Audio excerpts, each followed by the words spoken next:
Dana Nielsen Honner.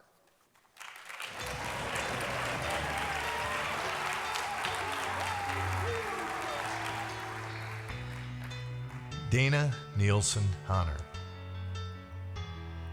Dana graduated from Armour in 1988 and Augustana in 1993. She was the first four-time All-Conference player in North Central Conference women's basketball history.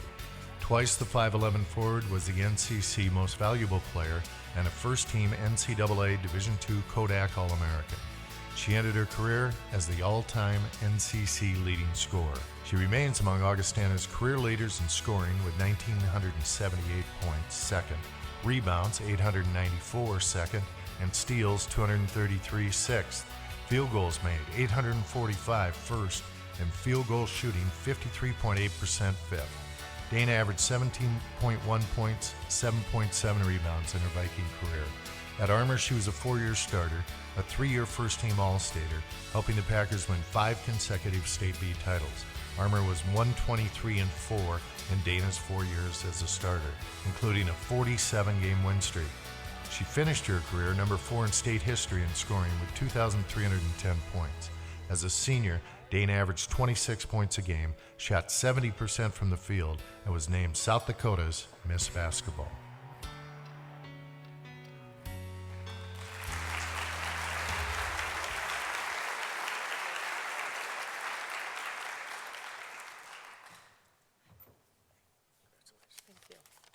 Gosh, I sure hope permed hair comes back sometime. Wasn't that awesome? First of all, I want to say thank you to the South Dakota Sports Hall of Fame. It is certainly a great honor to be up here and to listen to all these other speakers. There's some pretty impressive stats, and I'm very honored to be up here today. It's extra special because I'm being inducted at the same time as Burnell.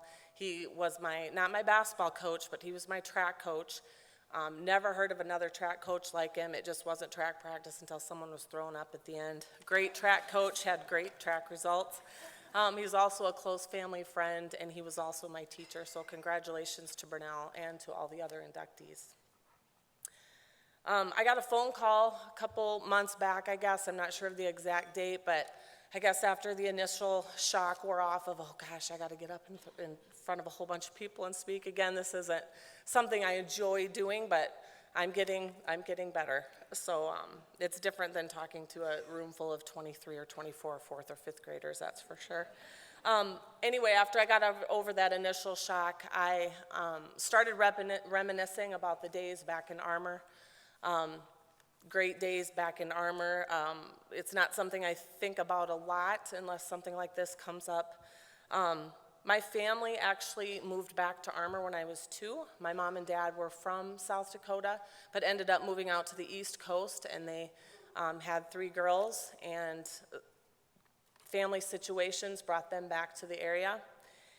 And I'm not sure how my parents felt about that when they actually moved back. My dad had an office in Washington, D.C., and he looked out his office window and saw the nation's capital. And to give that up to move to little old Armour, South Dakota, I'm sure that they had some tough discussions about that. But looking back, 45 years later, I'm sure they would agree that it was all worth it. The opportunities the doors that it opened for my sisters and I, you can't put a price tag on that. And I know that they would not have traded that for anything. Armour and basketball went hand in hand. We moved back when I was 2, as I said before, so that was the early 70s. And later in the 70s, that's when the Armour boys basketball team was having tremendous success. And I was still pretty little, so I don't really remember a whole lot about that, other than the conversations that my sisters and my parents had around the table lots of times about those teams. And I know that it was about that time that a lot of little fires were lit in Armour. There were a lot of little kids and some older kids that were really looking up to the Friedel's, the Glanzers, the Tiefenthalers, and all the success that they had. And that was really something special. And I just think about, had we not moved back to Armour, those fires wouldn't have been lit in my family.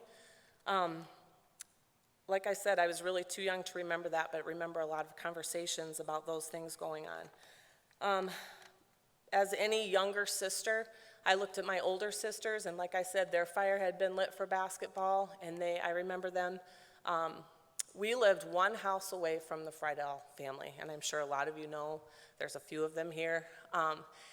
And I remember my older sisters talking about watching the basketball games that would go on across the street. There was a rundown garage, wish I had a picture of it, but rundown garage with barely a hoop hanging on it, gravel driveway, and I think there was even a slope going up to the hoop.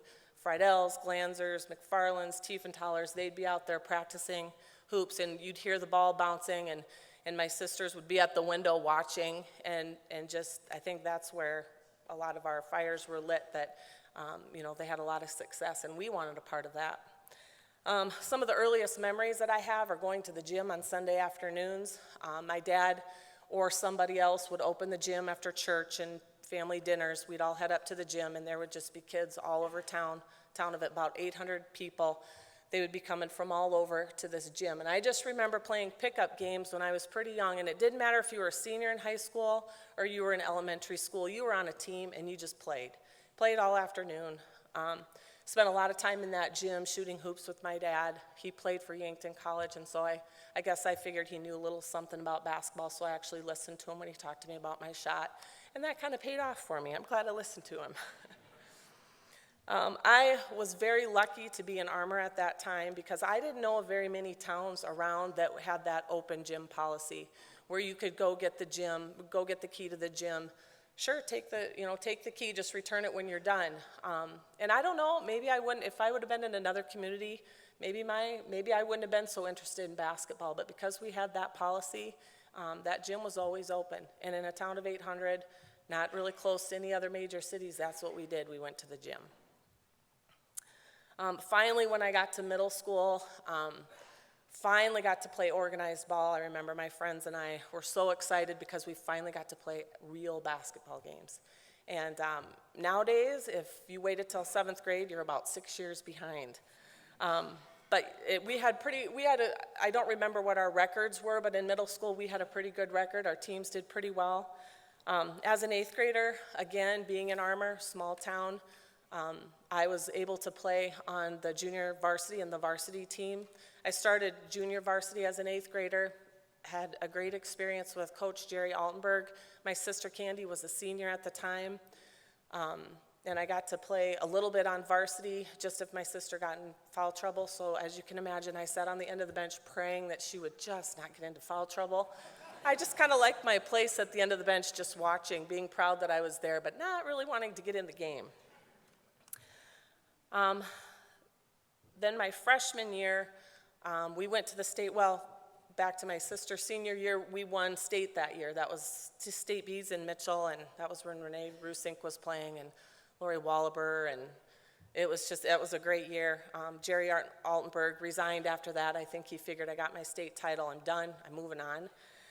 But that was really special for me to be able to sit on the bench with my sister as a senior because we never really got to play together. It was more against each other in practice.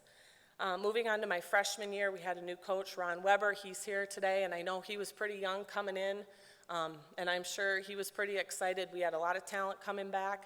I know we were excited. Again, our fires were lit. We had one state championship. Let's go get another one. Jefferson was favored to win the state tournament that year with Fred Tibbetts. And I remember in the semifinals, we won in overtime, and that was pretty special because I think Jefferson was already planning their celebration, so that was kind of fun to squash that dream. And then we ended up winning it all that year. Then we graduated our point guard, so my sophomore year, we maybe had a spot to fill for the point guard position, and Jody Pipes lived 25 miles away, and her family moved to Armour. I think they saw an opportunity as well. And so she kind of filled a gap. Again, things just fell into place at Armour. Just had the right mix of people. We worked hard, loved to go to the gym, and that sophomore year we won the state tournament again. And the next 2 years, my junior and senior year, of course, what are you going to do? You're going to go win the state tournament. We're not going to quit now. So we had a lot of talent in Armour at that time, and the thing you got to understand about Armour is that we did everything together from swim team when we were young, and when I say we, I mean my basketball teammates, because we did everything together. When we were younger, we were on the swim team together. We played softball in the summers together. We ran track together. went to open gyms together. And I think you could really tell that out on the basketball floor, that we all had a lot of chemistry, and you could tell that. Because I've watched a lot of basketball in my day, and I can see when teams just don't have that chemistry. And we didn't ever have anybody that was out for themselves. What can I get? How many points can I score? What can I do? It was all about the team. And I feel like I was very fortunate. My senior year, it was time for me to choose a college, and the decision was very easy. The last couple years of my high school career, we spent a lot of time going to Augie games because my sister played basketball there, and I just got used to that community and knew that Augie was a place that I wanted to be. I didn't do a lot of looking around. I just knew that I wanted my parents to be able to really enjoy the basketball as I went into college too, and it was close enough to Armour, and it ended up to be a good fit. And looking back, I think I chose Augustana because it was a lot like Armour. It was a small community, a close-knit community. Everybody knew each other. Everybody rooted for each other. I have a daughter that goes there now, and when I go back for the Augie games, there's still the same people there. And, they recognize you. Hey, how's it going? And it's just like I never left. And it was just a few years ago that I did. But so it's good to be back in that community, very, very much similar to Armour. So sports have been a huge part of my life. Growing up and raising my own kids, I've seen enough to know that the experiences that I had in Armour and at Augustana are not the norm. Having teams that get along well and that work well together and that always have each other's backs, that's not something that just happens without a lot of work. I've been blessed to be a part of a community that provided me with support and opportunities like no other, and for that I am truly grateful. Had I grown up anywhere else, I may not have ended up right here on this stage where I am today. I feel like the start was in Armour.